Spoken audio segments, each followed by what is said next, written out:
തൃശൂർ കോടന്നൂരിൽ യുവാവിനെ hockey stick കൊണ്ട് തലക്കടിച്ച കൊലപ്പെടുത്തിയ കേസിലെ പ്രതികൾ പിടിയിൽ. കോടന്നൂർ സ്വദേശികളായ മണികണ്ഠൻ, പ്രണവ്, ആഷിഖ് എന്നിവരാണ് പിടിയിലായത്. വെങ്ങണിശ്ശേരി സ്വദേശി മനുവിനെയാണ് മൂവരും ചേർന്ന് കൊലപ്പെടുത്തിയത്.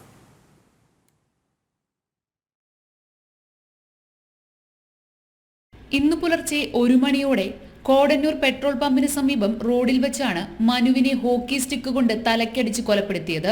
മനുവും പ്രതികളും തമ്മിൽ ഇന്നലെ രാത്രിയിൽ വെങ്ങണിശ്ശേരിയിൽ വെച്ച് തർക്കമുണ്ടായിരുന്നു. തുടർന്ന് രാത്രി വൈകി ഇവർ തമ്മിൽ കോടന്നൂരിലുള്ള ബാറിൽ വെച്ചും തർക്കമുണ്ടായി. ഇതിനുശേഷമാണ് കോടന്നൂർ പെട്രോൾ പമ്പിന് സമീപത്ത് വെച്ച് വീണ്ടും സംഘർഷമുണ്ടായപ്പോഴാണ് മനുവിന് തലയ്ക്ക് അടിയേൽക്കുന്നത്. റോഡരികിൽ കിടക്കുന്ന നിലയിൽ നാട്ടുകാരാണ് മനുവിന്റെ മൃതദേഹം ആദ്യം കണ്ടത്. പിന്നീട് ചേർപ്പ് പോലീസ് നടത്തിയ അന്വേഷണത്തിലാണ് കോടന്നൂർ സ്വദേശികളായ മണികണ്ഠൻ, പ്രണവ്, ആഷിഖ് എന്നിവർ പിടിയിലാകുന്നത്. പ്രതികൾ നൽകിയ വിവരമനുസരിച്ച് കൊലപാതകത്തിന് ഉപയോഗിച്ച ഹോക്കി സ്റ്റിക്കും പോലീസ് കണ്ടെടുത്തു. ജനം, തൃശൂർ.